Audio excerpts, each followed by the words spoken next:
Hey everybody, this is Harrison with LV1 Gaming, reviewing the new Forza Motorsports.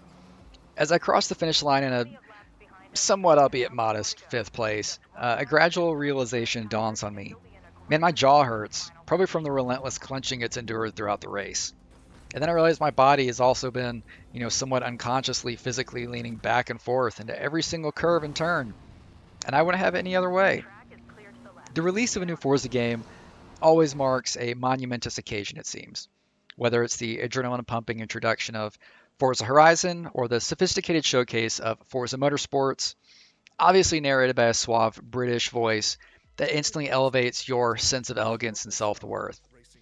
These games are designed to fully immerse you in the celebration of all things Forza. So, baby steps if this is your first Forza game. The game commences with a series of hot laps, practice runs, races, all while providing an in-depth tutorial on car upgrades, the impact of those upgrades, and what those components do on your vehicle's performance. And then you've got a quick upgrade button which allows you to swiftly apply new parts if you prefer not to delve into the nitty-gritty details.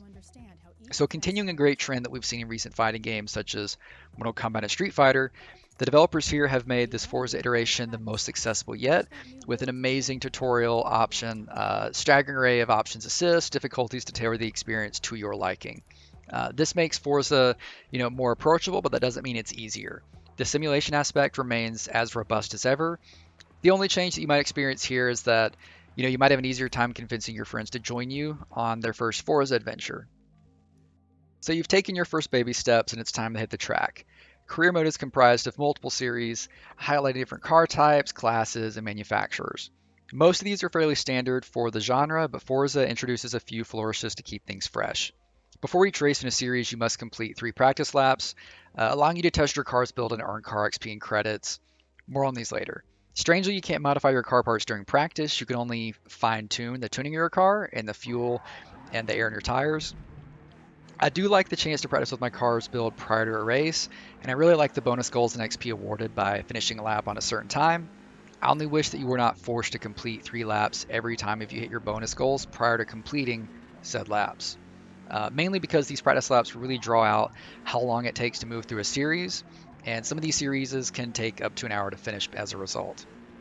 Compared to online mode as well, you do not have to complete qualifying laps here, but rather you can choose your starting location, which comes with bonus credits the further down you decide to begin the race at. Completing these races not only grants you credits, which you can use to purchase new cars, but also awards driver XP, which contributes to your overall driver rank. Additionally, you earn car XP, which serves as points for upgrading your vehicles and acquiring new parts. Don't worry, we'll talk about this a lot later. As a veteran of the Forza franchise, I can confidently say that the handling in this game is the best it has ever felt in any Forza entry. Transitioning back to any Horizon game, Horizon 5, or any of the previous Motorsports entries, highlights the stark improvement in physics. Cars no longer exhibit under/oversteer tendencies and don't slide around, which results in the ability for you to drive faster, more easily, and much more accurately once you master the controls. Along with that, the audio here is the best the series has ever seen, I guess, or heard. Gone are the days of certain engines sounding like angry bees attacking a vacuum. Another absolutely fantastic addition to the racing experience, and I think my favorite addition to this game is the introduction of segment scores. Each track is divided into several distinct segments, and as you drive through each one, the game provides you with a rating for that segment alongside your best time through it. This feedback is immediate and it's great, allowing you to mentally note areas where you can strive to improve your time or score on subsequent laps. And it honestly adds a pretty exciting sublayer and challenge to each race and practice lap.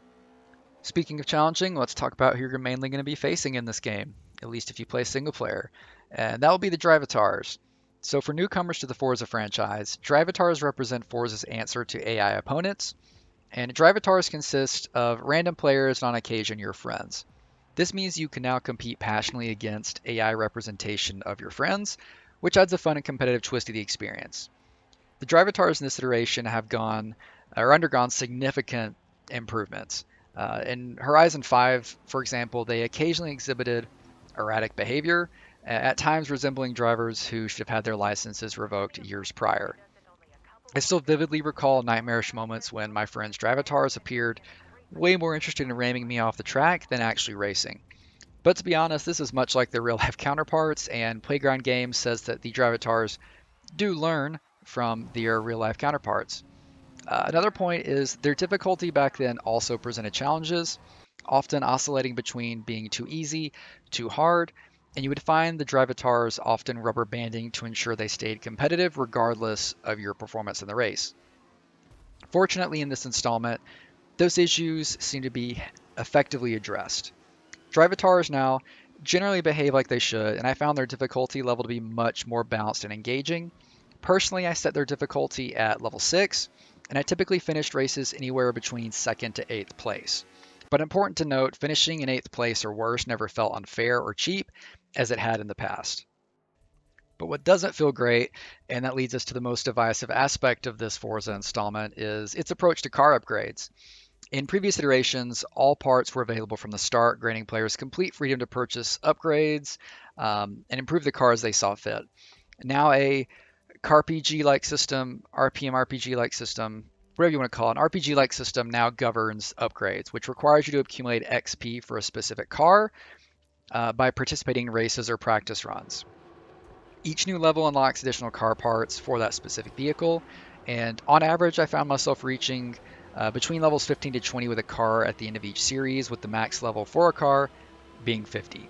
So this was me starting a series or a series of races with a level 0 car, and at the end of 3 to 5 races, being between levels 15 to 20, sometimes higher. And again, you earn car points for each specific vehicle, which can only be used on that specific car. They are not transferable. This system seems designed to encourage players to become more familiar with a select few of cars, and dare I say, quote, main them like you would in Overwatch or Rainbow Six Siege. In my case, after 20, 30 hours in Horizon 5, for example, I had more or less identified my preferred cars, and when it came to more serious or competitive races, I didn't really experiment much further than the cars that I was used to. This new system aims to promote that kind of playstyle, and I will say progressing through a series with a stock standard car and gradually upgrading it by the end honestly provides a pretty decent rewarding sense of mastery and car improvement because you remember how the car started and how it used to control compared to where it does now. In theory, this new system appears promising. In practice, it prevents different story and raises a few problems.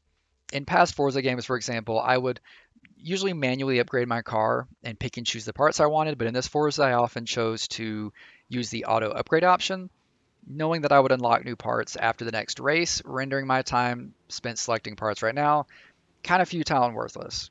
Plus, with a roster of over 500 cars, this new system, at least to me, discourages experimentation with different vehicles.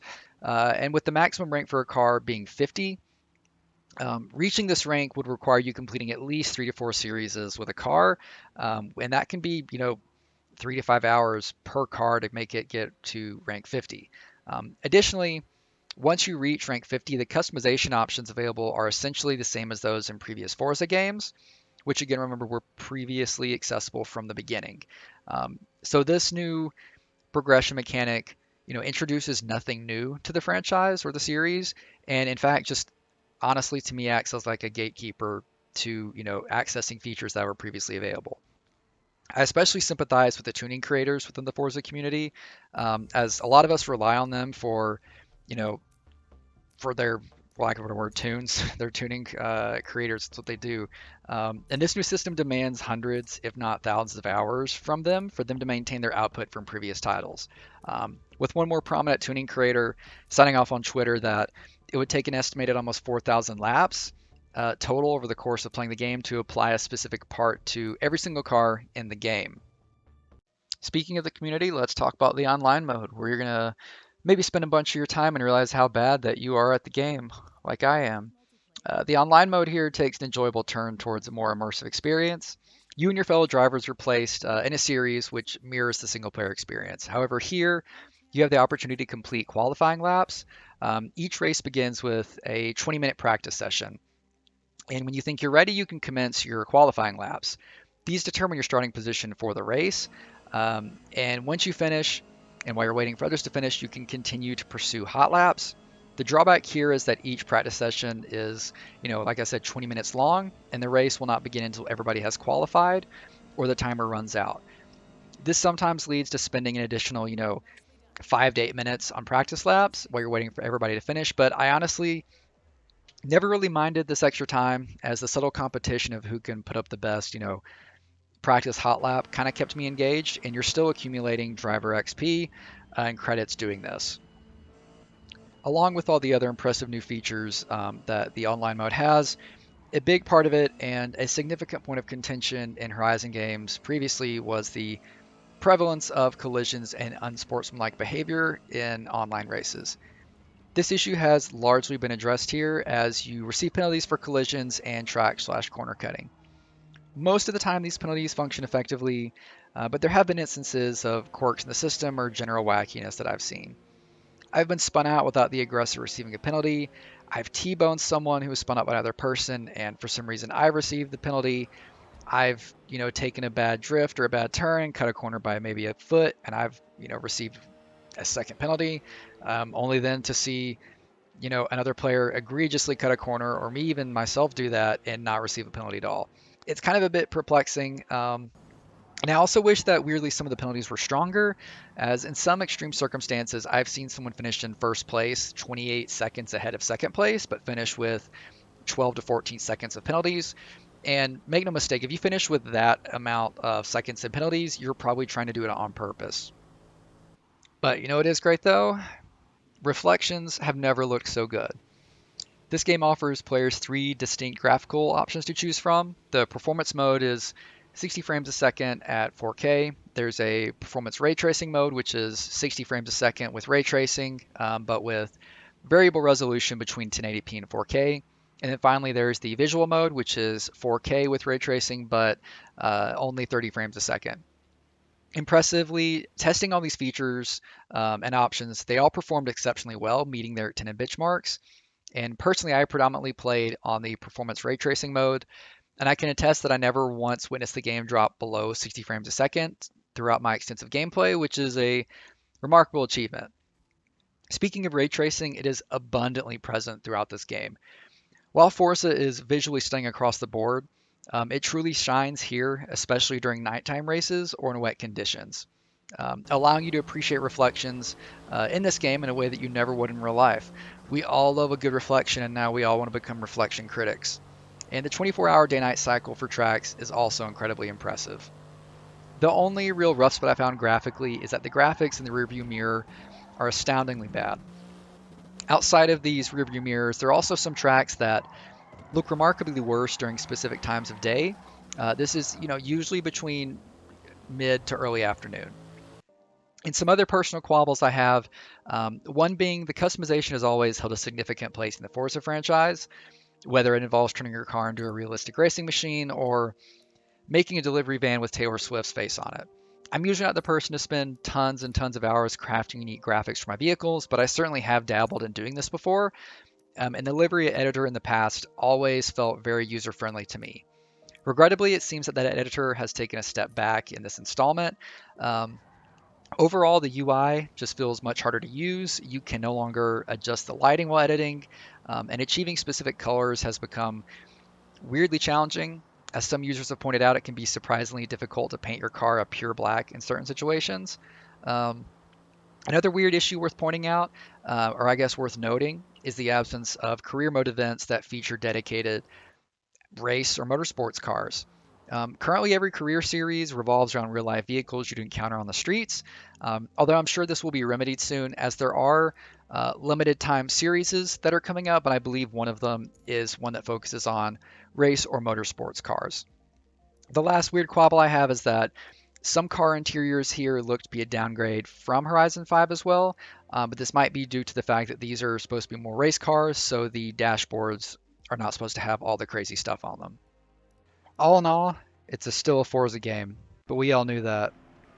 All those dinosaurs sacrificed their life to give us oil so we could race these wonderful machines. We can't let their sacrifices be in vain, even if it is virtually. Um, so go out. I highly recommend this game, even with its issues. I still think it's a solid entry in the Forza franchise, and like I said, it is the best feeling game in the Forza franchise to date. All right, see y'all later.